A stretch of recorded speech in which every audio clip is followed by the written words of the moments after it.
Welcome to Openpulpit, the greatest podcast on this side of the Jordan. The church may be closed, but the pulpit is still open. Yes. On today's episode, we will be discussing the topic of Black love with two very special guests. My name is Maya Minter.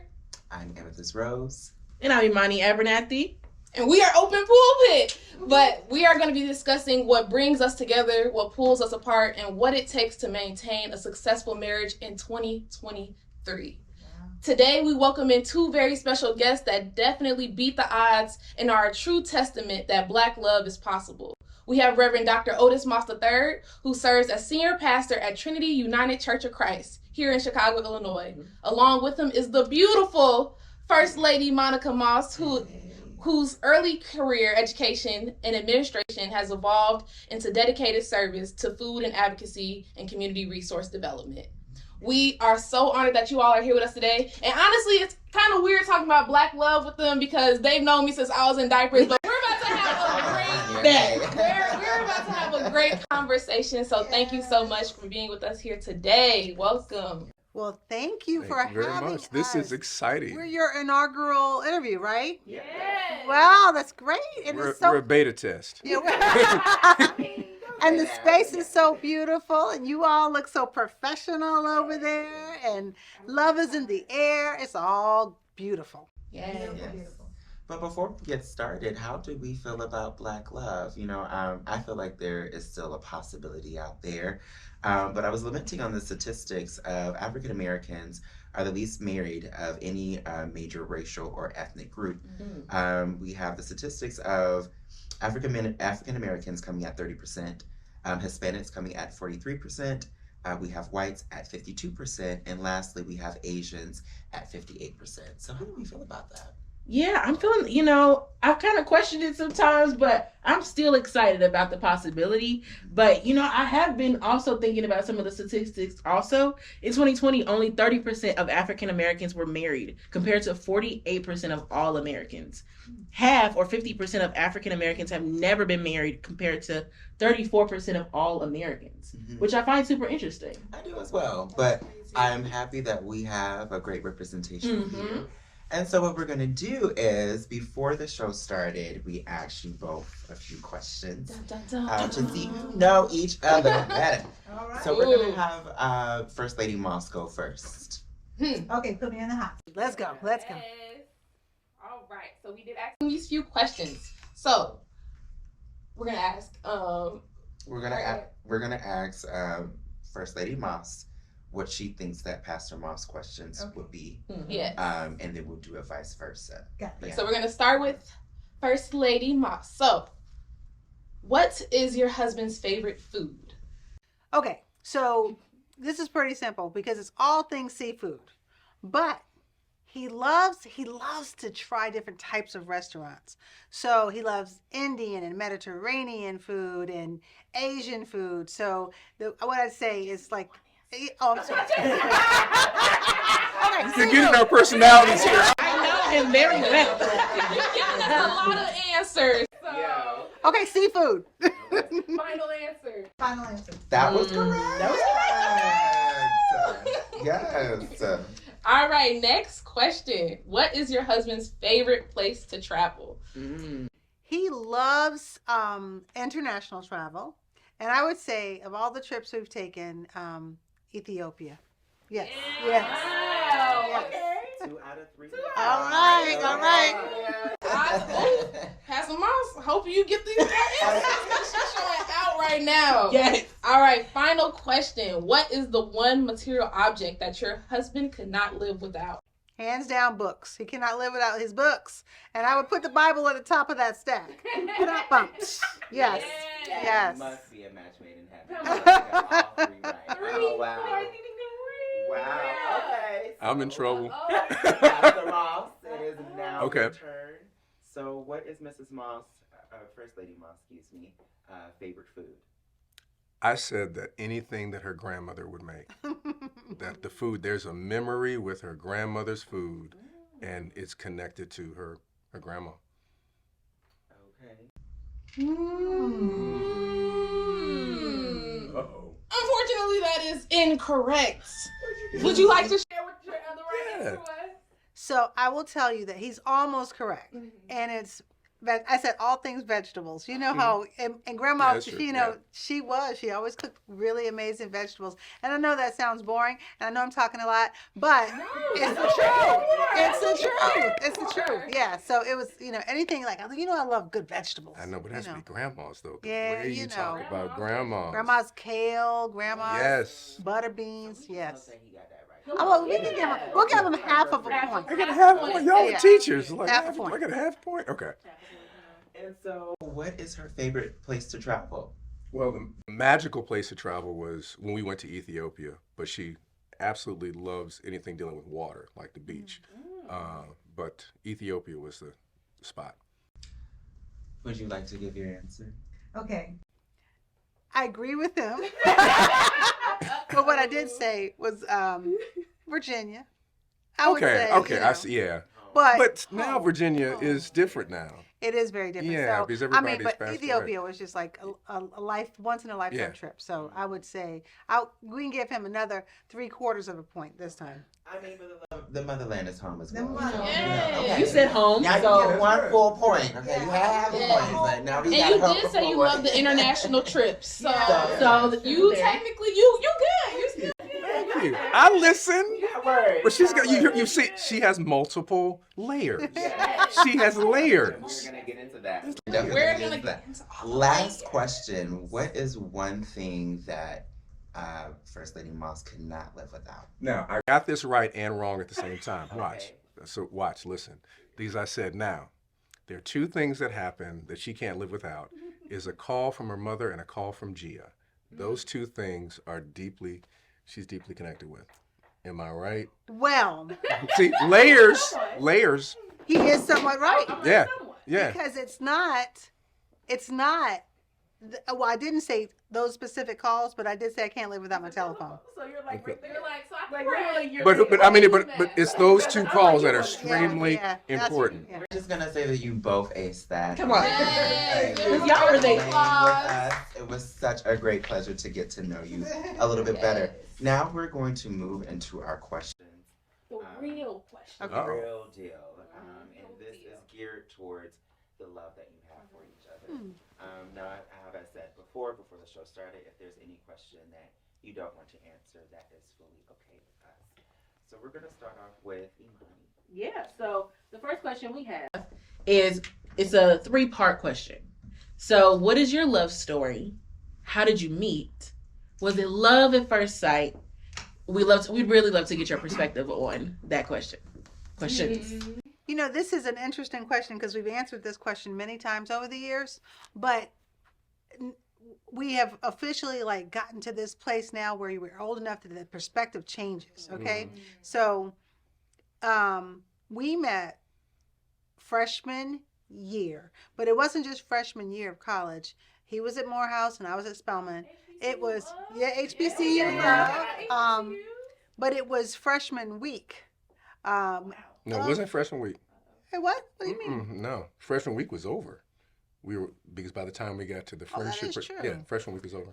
So, but it was still early. It was September. Yeah, it was September. Yeah. So, but he was speaking. He was every year they had an oratorical contest, and he was representing Morehouse, and one of my girls was representing Spelman, and so she spoke first. And we were cheering, and then they introduced this tall, skinny guy who came walking up the aisle. And I remember looking and seeing him walking up the aisle. So yes, we did meet in church, yes. But it was just something about him. My heart was like, oh my gosh, who is this person? And it wasn't, I thought he was cute and everything, but it was something, I was like, wow, I just felt something special.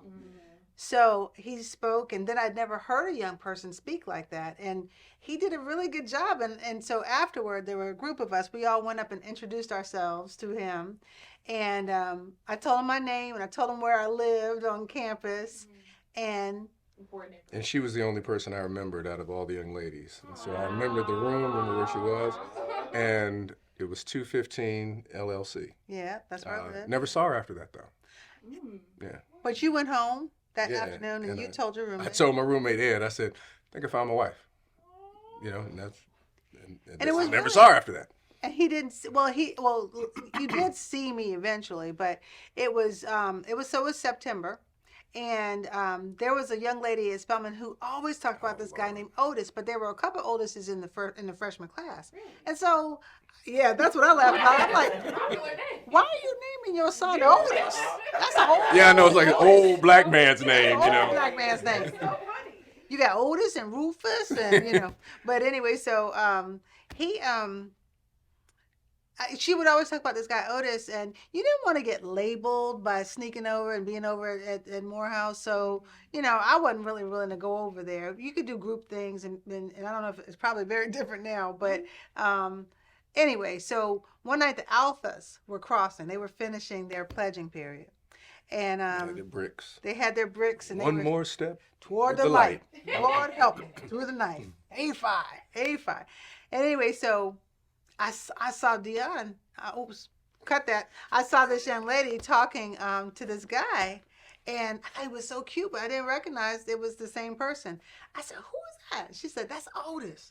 And I said, "Oh my goodness!" And I didn't make the connection that was the same guy from church. I don't know what I was thinking, but he said, so I said, "Introduce me, Dion." Oops. And she said, No, you said you came "Oh walking yeah." over. I walked over, and she said, "This is Monica," and you said. I've been looking for you.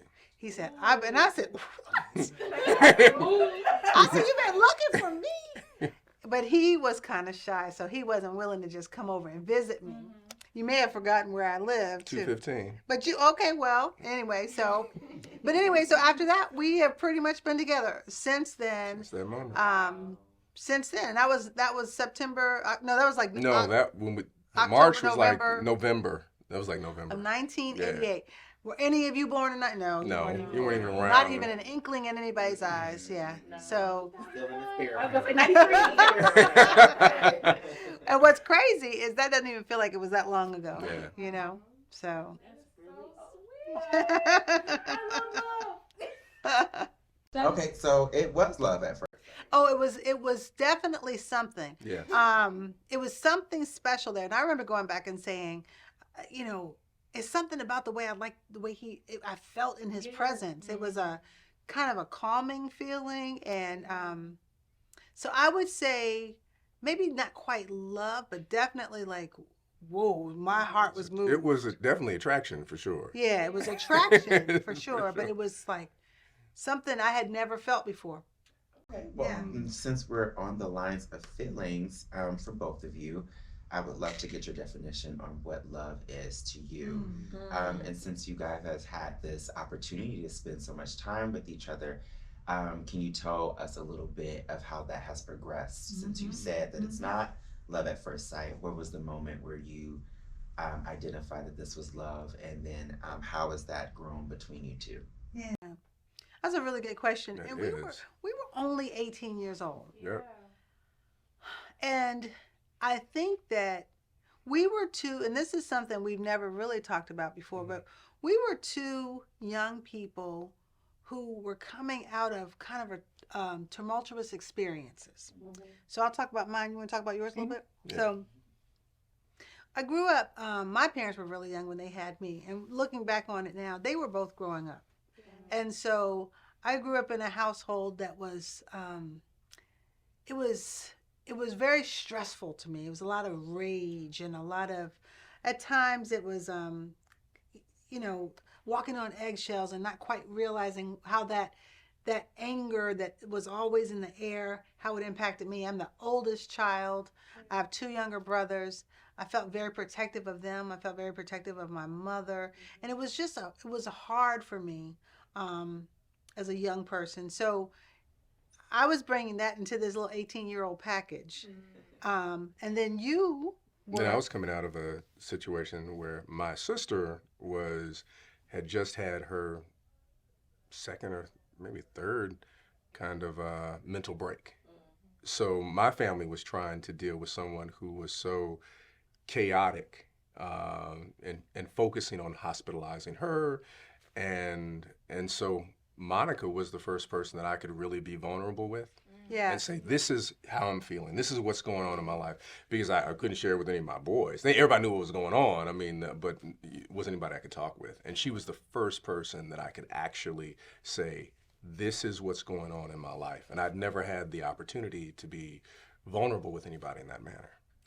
And what I didn't, and this, I would say the same thing. He was the first person I could feel like, let me share this vulnerability with you about myself, because I was a high achiever. I was, Oh, Lord. I was always going to be the student, whatever, who was selected.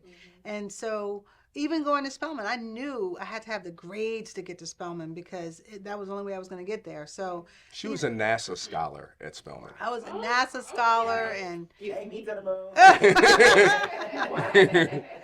but it was interesting looking back as we tell this story now, that we never really kind of synergized, is that we were two young people who did trust each other pretty quickly, and then very quickly realized that there was this feeling of this love, and it was a responsible feeling for one another. We were invested in each other's success as students, but we also quickly kind of bonded over taking care of one another in a unique way. I think that maybe doesn't happen when you're have less of a burden. That's I would true. say. Yeah, we held each other's vulnerabilities. Yeah. In a very special way, cared for them, and she had someone that she could speak about the challenges in her home life that she'd never had, and especially someone who was male. So all of her mentors were women. And then here's the first time that she had a guy that she could just talk with and say, this is what's going on with me. This is what's going on with my life. That was rare. And then to have that part of that romantic attraction, and that whole, like I'm falling in love with this person, and to be able to trust that as a young person was very interesting. And here's another thing that ended up happening. We had this crew we called the Posse, and so it was my friends and his friends, and we kind of melded together, and we ended up like there was a lot of accountability around our relationship. So it wasn't like if he tried to cheat on me, I was going to find out. And it was vice versa. We were going to find out about what each other was doing. And our friends were invested in the success of our relationship. And it's so funny because... And other people were invested. Yeah. It was really interesting. Yeah. So... You all have the love and basketball, black love story that everybody wanted. So of course. And didn't even know it was happening. Yeah. Didn't even realize what was really happening. And sometimes, especially being a couple in ministry, I've oftentimes thought, why did we get together so early in life? Why have we been together so long? And I think that it kind of had to happen that way because of the trajectory that God was going to put us on. So.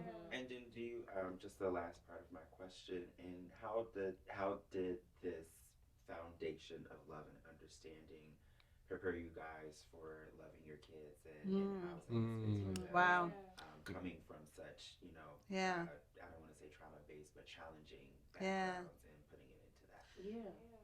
Yeah. So even though we both came from chaotic situations, we had real stable people in our lives. So grandparents and the extended village, aunts and uncles, cousins. We had these people who demonstrated and represented that there's that opportunity to be stable.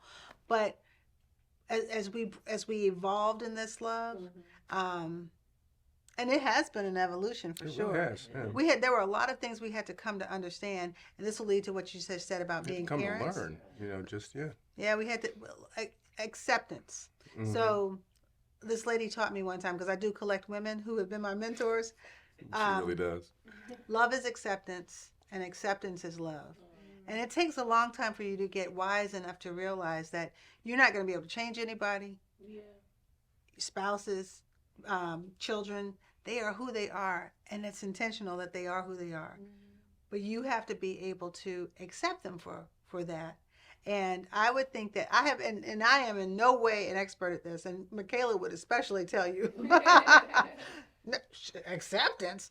But it is this idea of trying to see that person for who they are, and you're going to be disappointed, and you're gonna have expectations. Like one of my big expectations was that when I got married, I thought men were supposed to fix stuff. I said household. My Her daddy was dad not calling was anybody. Mr. Fix It. So he's fixed everything. That's what, and her dad was a NASA engineer. Right. That's what he did. My father was a preacher. My dad was like, call somebody. For somebody to fix it. And I was like, well, call somebody. They'll fix it. And I was like, what? No, we don't call anybody. We have to fix it. I was like, I'm We're not going going to to break Lowe's. it. We're going to Home I'll Depot. break it. It's like, I'm not doing that. Get it fixed. Get the masking tape. Yeah. Or get the duct tape. Get the duct tape. But I'll tell you this one thing though. Once I learned to accept that about you, things just started to change, and I would say that this evolution of this love has. I think it was because of the way we started in this relationship. And the beauty of balance. I mean, I think that the two of us balance each other in a way that's really amazing. So Monica's energy is like, especially with the kids when they're young, okay, we're going to do this. This is the way it has to happen. And if something were to happen, she's like, oh my goodness, what's wrong? I'm like, it's okay. It's good. We're fine. There's another lesson in it. And so there was a really cool balance that they always understood. Mm-hmm. So if it's a fire, I'm like, it's a fire. It's a fire. Okay, we'll put it out. We'll figure it out. No. Monica's like, no, it's a fire. We deserve to freak out. It's a fire. Freak out. I'm like, yeah, it's a fire. Yeah. But going along with that, you guys said that you kind of thought about how did you get together so young? What were you looking for when you first met each other? Like, you were so young, so you probably may have not thought about it. Maybe you did, but were you each other's, if you think about like who you are as a person now or over that evolution? Like, what were you exactly looking for, and have you felt that you've gotten those things like checked off per se? Yeah, like how you thought that you would have like a handyman-y husband, and that wasn't the case. Well, I'm not gonna say that. He's like, might not put me. something together, maybe something. But were those standards met, or? So one thing I would say is we always we didn't always have the language to articulate when you're so young. Mm-hmm. I wanted a cute guy. I knew I wanted to. But I also wanted a value-centered person. Yeah. And there were certain things like I don't even know if I'd always grown up in church, but I don't think I was like, oh, he has to, go to this type of church or. She was an Episcopalian. I was Episcopalian, so. I mean, the first time she went to my father's church, my church I grew up, she was like, why are the people so loud? What? They're talking back and the choir is swaying. And But what were you looking for? Or were you looking for anything? Well, I think at first it was just so much like, I thought you were fine. So I was just like, on what, but then again, someone who's rooted.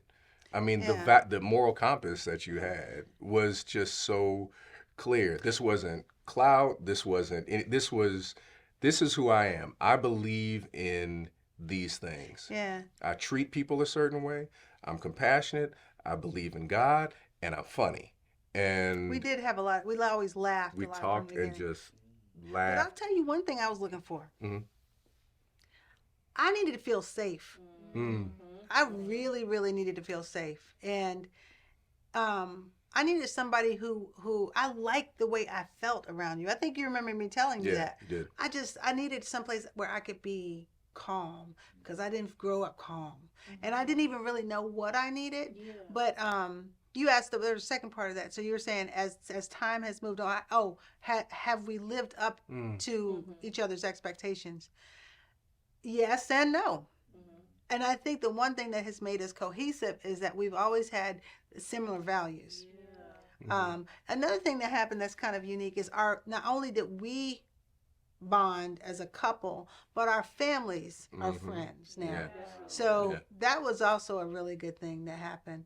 But I think at times it hasn't always been easy. There was a time when we probably were going to go our different ways, but it was the values that kept bringing us back together. And that was a centerpiece. But when you just reminded me of something when you talked about what you needed. I'd never thought about that I needed consistency Mm. because I was very close to my sister, but she was completely erratic. One day she was operating this way. The next day she's talking out of her mind. And I needed someone who was so very consistent, and you were just consistent. There was no wavering Yeah, I don't waver very much. Yeah. at all. No, you don't. Yeah. Likes her vegetables. That's right. That's right. She don't waver. But I take so seriously like these relationships, whether it's with him or the kids or people. You know, I'm real serious about like I guess it is being consistent with people. Yeah. And I remember I felt like I don't think it was a heavy load or a burden, but I felt that there was something so heavy on you because at first he didn't want to tell me that his sister had a mental illness. Mm-hmm. And it took many, many years, like 17 years for you to even really work through that. To be able to say my sister, committed suicide. Committed suicide. Can you share a little bit about why, that was a hard thing for you to do, to share something with someone that you have spent so much time with? Yeah. Because I think that vulnerability in relationships is just something that's super hard that isn't necessarily, especially for males. Yeah. In the Black community. It really is. And so being vulnerable about something, one, at that time period that people didn't really understand. So my parents were very good at saying, that your sister's ill. They were always framing it within the medical piece. But you're getting all this other information that she's crazy. It's a demon. All this just wild stuff, and you don't know where to put it. And you can't, it's not like someone broke their leg, they have cancer, and you can just say X, Y, and Z. She's a paranoid schizophrenic, but she's the smartest one in the family. So here's the scholarship to Spelman. She is this amazing writer and poet. And the reason that I love, literature, the reason that I love jazz music, hip hop, it comes from my sister.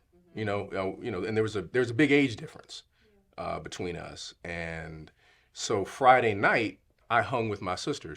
And I didn't think it was strange, but I realized that she didn't have a whole lot of friends.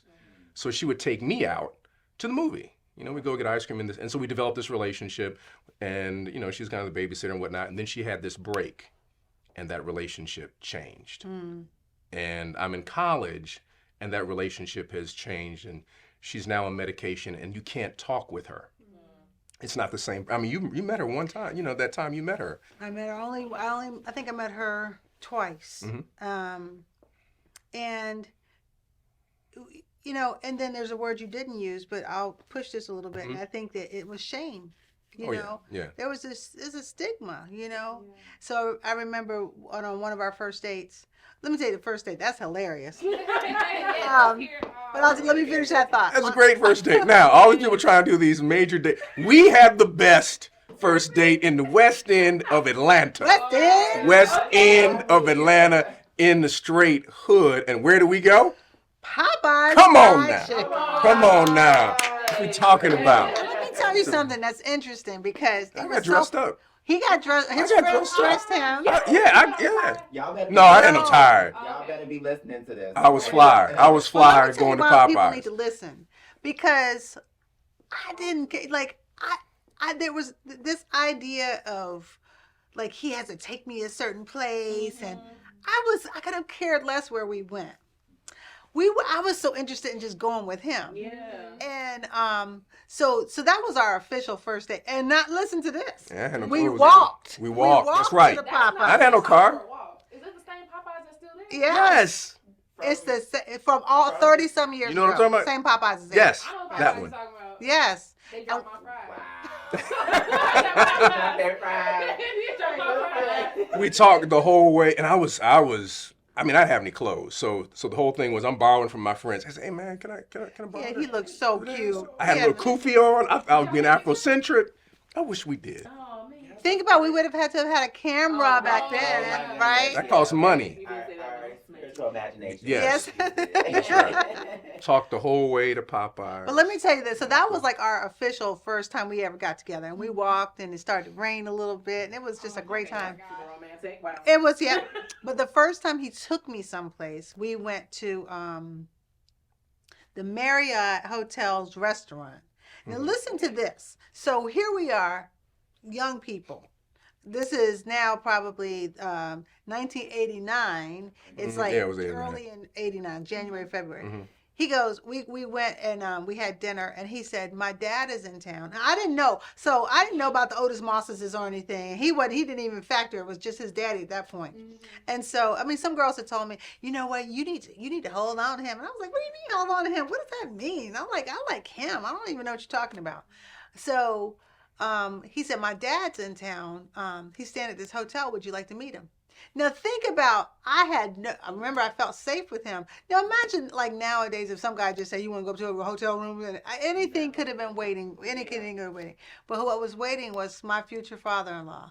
And so he knew he wanted to introduce me to his dad, which meant so much looking back on that because you know. Pop like Monica. Yeah. So, you know. He was such a nice, it was just such a nice thing.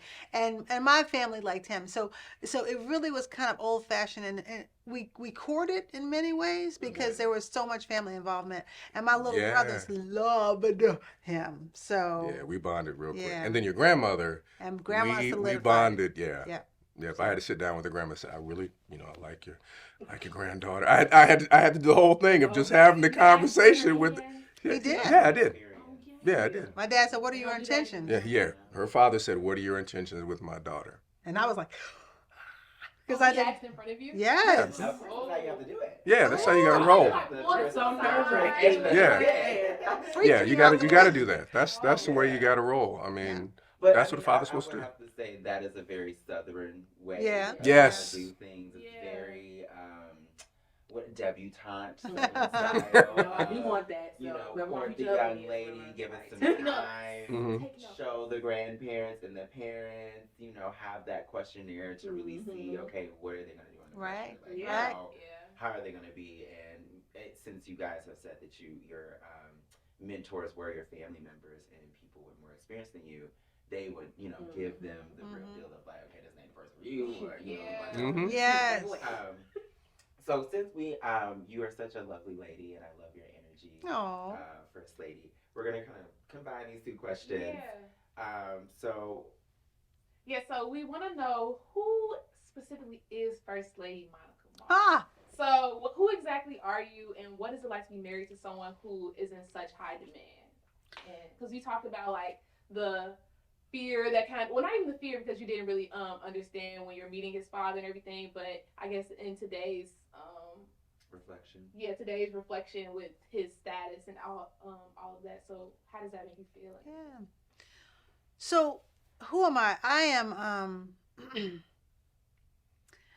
I'm the product of a lot of women folk. A lot of women have fed into me. The men that have been in my life have been important, extremely important, but it's the women. I'm a woman's woman, I'm a product of that. And I would say I'm a servant. I believe in serving others. I'm a mom. I really, let me see. I don't know if I'd say I'm a mothering kind of spirit. I have like a mother spirit. And I'm an encourager. I love fiercely, and I'm very loyal. Yeah, I'm super loyal. She is truly ride or die. Yeah, For real. I'm super loyal. For real. But a lot of times people don't realize about me, and it is because I kind of live in this world where you have to have a kind of a persona as a first lady, whatever that is, I love to have fun. I love to laugh, and I would say, again, going back to we were so young when we got together. I see how shaped my life has been around my husband, who has been, he's the most important person to me in my life. And so how does that translate to this life that we live? It has been a struggle for me, honestly, because for him, he grew up with a dad who was like the person. Yeah. had a name. I grew up, my love language is time spent together. So we have had some battle royales because he's so outwardly facing. You know, there's so many things. I can remember when we were young in marriage and in ministry. I say, you know, why can't we go out? He's like, well, so and so died. I'm like, and you know, let's go. We said we're gonna go do something, you know. So it was hard for me for a long time, and I don't. And here's the other thing: we always talk about like I don't know who that person is. Like when you talk about the person who's in demand, he's still that young man who I fell in love with, and yeah, I understand he has responsibilities and maybe he has a name and you know that kind of thing, but it's not like I don't know that I just he's my husband, and so I will pull rank when I need to and be like no you have to do this type of thing with the kids or with me, or you know I'm proud of him. I'm super proud of him, and it's been amazing to watch this journey because it was not. He was 18 years old when I met him. Yeah. And it's so funny because like when he first became a minister, he had like 3 sermons. And she's like, you've I been can bringing on the Giants for Bring too on long. the Giants. That was You my know what sermon. she said? It's like, yeah, and I could do any of those. she could do the whole sermon. She's like, here Right we now, go. I can preach the Bring whole on the sermon, 'cause I heard it Giants. And over David and had, over. she knew the whole thing. She'd be back there in the back mouthing stuff. Knowing exactly. That's a good idea. Would you actually preach a sermon for Trinity? Ooh, you know what? I've never felt called in that direction. Okay. I feel like I'm called into ministry, but I don't know if I'm called into a preaching ministry. Yeah. I think really truly like my who you ask who I am. I'm a servant. I believe in serving people. You know, through the work that I do in community. But yeah, so I would say that it is kind of a weird kind of thing to have somebody who belongs to more than your own relationship. And I've had to learn how to be much more graceful in the truest sense of the word grace over the years. Yeah. Yeah. You touched on love languages. Do you know what your love language is? It would probably be feedback, affirmation. I need to know. I think most preachers in many ways are also insecure, like, oh, we're not doing this right.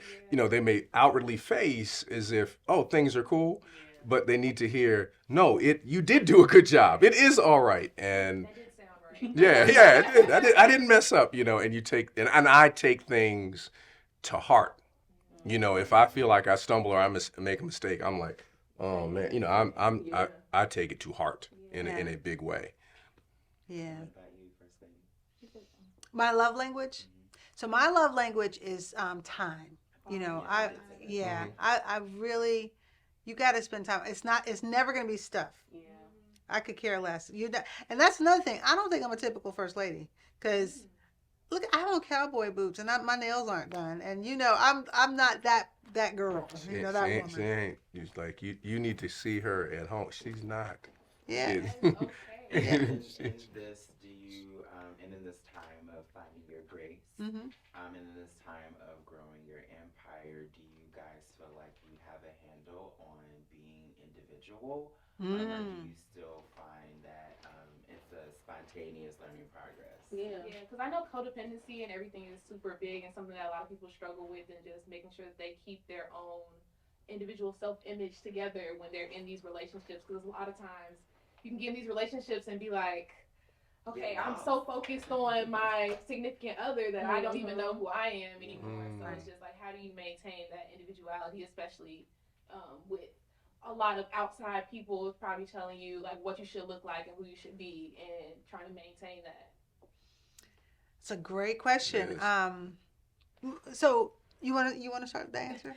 Yeah. You know, I think from my framework, it is dealing with the idea of ministry that there's this frame that people always want to put you in, this box, that you got to operate this way, act this way, and the other thing is I've never had very many minister friends. I have associates. I have the crew I grew up with. You know, that's my crew.